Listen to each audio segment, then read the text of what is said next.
Kita kembali lagi dalam tafsir Al-Misbah dan ini memasuki segmen yang terakhir, Pak Quraisy. Masih ada kesempatan untuk bertanya saya ataupun Edi ya gitu. Tentang kemuliaan di sisi Allah, Pak Quraisy.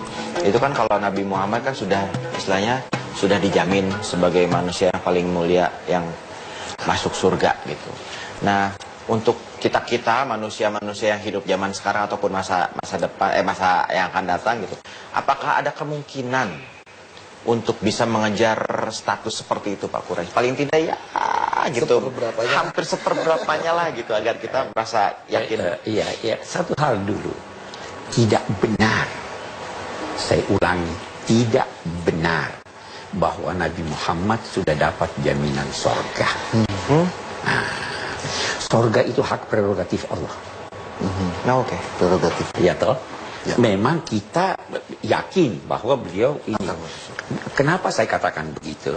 Pernah ada seorang sahabat Nabi dikenal orang baik. Terus teman-temannya di sekitarnya berkata, bahagialah engkau akan mendapat sorga. Nabi dengar. Siapa yang bilang begitu tadi? Nabi berkata, tidak seorang pun yang masuk sorga karena amalnya. Kamu berkata dia baik, amalnya jadi jamin sorga, hak prerogatif Tuhan. Terus ditanya, kamu pun tidak, wahai Nabi Muhammad? Saya pun tidak.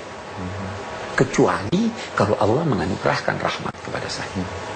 Jadi kita berkata dalam konteks sorga dan neraka, tidak ada yang dijamin Tuhan, kecuali kita katakan bahwa Tuhan menulis di dalam kitab sucinya bahwa yang taat itu akan dapat surga. Ya, ada ayatnya ya. Ada ayatnya bahwa Nabi Muhammad akan diberikan sesuatu yang menjadikan beliau itu merasa puas dengan anugerah Tuhan. Kita pahami itu bahwa sorga dan apapun yang beliau kehendaki. Tapi buat kita kiai sebesar apapun, setaat apapun, jangan pastikan bahwa dia masuk sorga. Sebaliknya, manusia sedurhaka apapun, jangan pastikan bahwa dia pasti masuk neraka. Karena itu hak prerogatif Tuhan. Baik. Kak Edi, ada yang mau ditanyain lagi?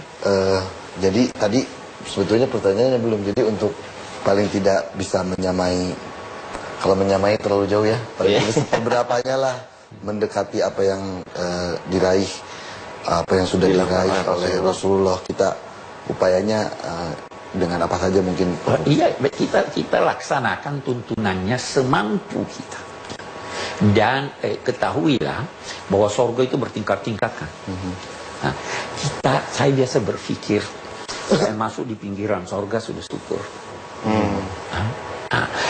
Saya berusaha untuk itu, tapi ada ucapan Nabi yang boleh jadi dapat menghibur kita nih yang rindu pada beliau.